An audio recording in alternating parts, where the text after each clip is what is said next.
তার মেয়ে আজকে এখানে আমাদের সভাপতি, আমরা সেজন্য গর্বিত।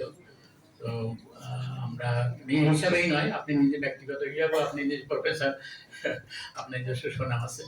তো আমরা আশা করি যে এই প্রচেষ্টা অব্যাহত থাকবে এবং আমরা আগেই আমরা আলোচনা করেছি যে আমাদের মীর মঞ্জুর ভাই আছেন, উনি সহ আমরা মিটিংয়ে বসছি কয়েকবার, আমাদের শফিউল্লাহ স্যার আছে, আর ডক্টর মিজান তো আছেই।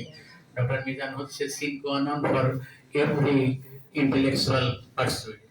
সুতরাং আমরা তার দীর্ঘ মানে সুস্থ হায়াত আল্লাহ দান করুক, সেটা আমরা চাই।